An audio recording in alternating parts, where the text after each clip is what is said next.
And now we have the topic of gravitation, wherein we take a look at Newton's law of gravitation specifically.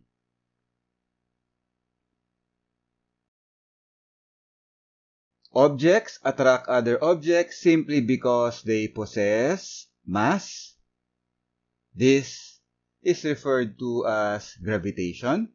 So we can think of it as property of materials that just because they have mass, they will attract other objects.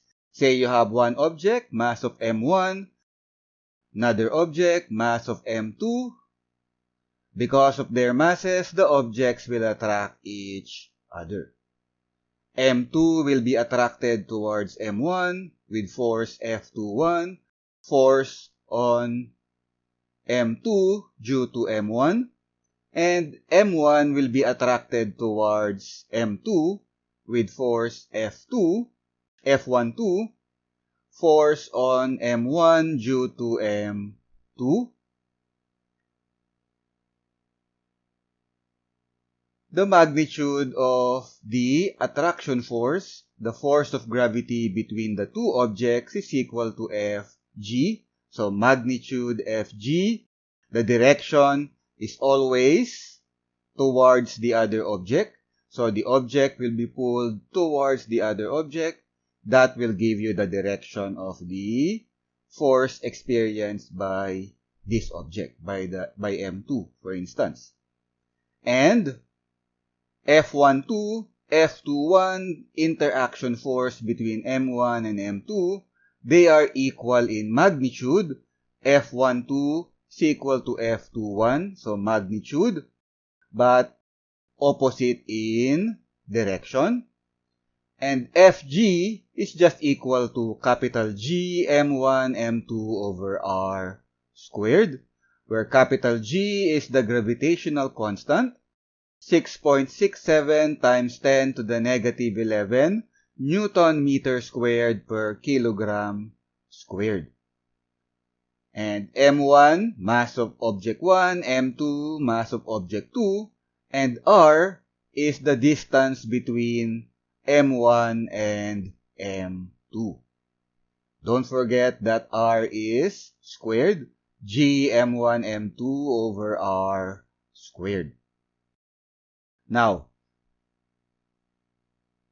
for objects on or near the surface of the Earth, the force of gravity is just basically the weight of the object. The force of gravity on an object due to the Earth's mass is just the weight of the object. So Fg is also equal to the weight, is equal to mg towards the ground. The weight is always towards the ground or vertically downwards. Fg therefore is always heading towards the ground or vertically downwards. And magnitude, of course, of Fg is just mg, where g is for on or near the surface of the Earth. G is just equal to 9.8 meters per second squared.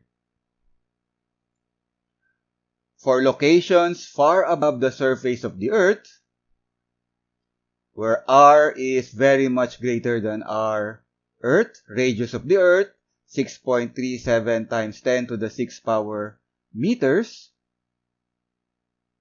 Fg will simply revert back to the original equation for gravitational force between two objects. Fg is equal to capital G, small m, m Earth over R squared. Where R again is greater than R Earth.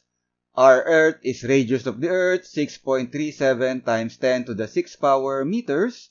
And m Earth is mass of the Earth, 5.98 times 10 to the 24th power kilogram. And small m, of course, is mass of the object.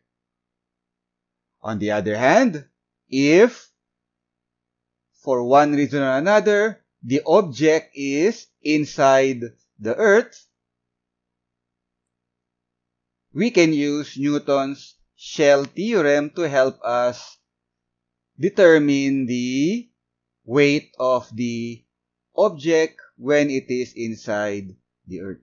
So say this is the Earth, radius r Earth, the object is located at this point, distance r inside from the Earth center.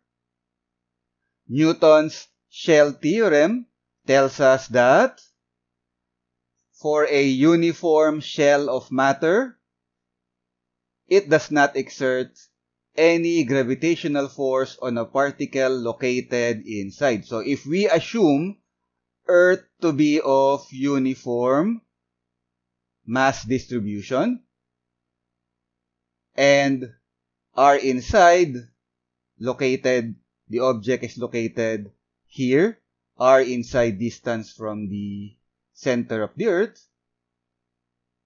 Above R inside, you have a shell of uniform mass. You have a uniform shell of matter.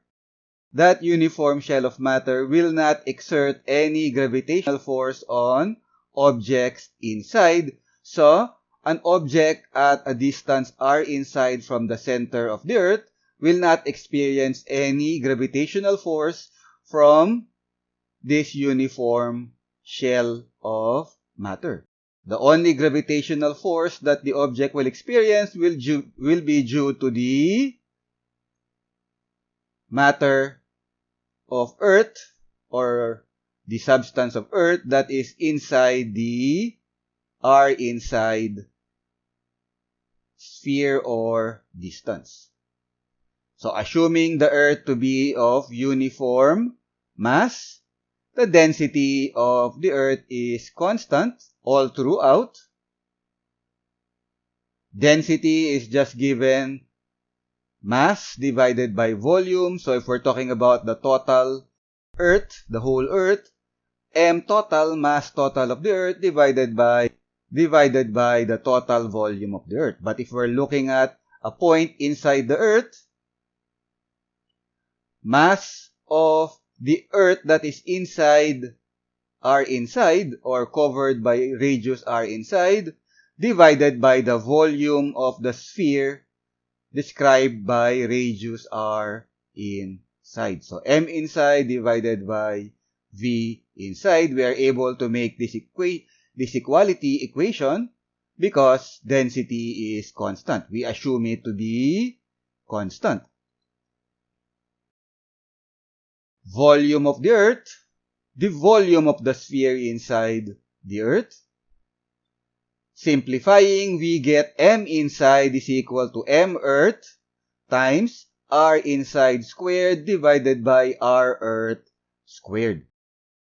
Since the gravitational force experienced by an object, distance R inside from the center of the Earth is just due to the material of the Earth inside this sphere covered by radius R inside.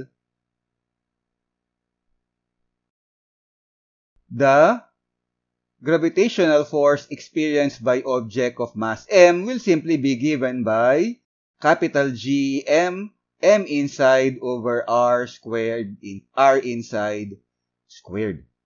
Using now the equation that we had derived for M inside, we are able to derive an equation for the gravitational force or weight experienced by an object inside the Earth. Fg is equal to capital G M Earth times R inside divided by R Earth cube.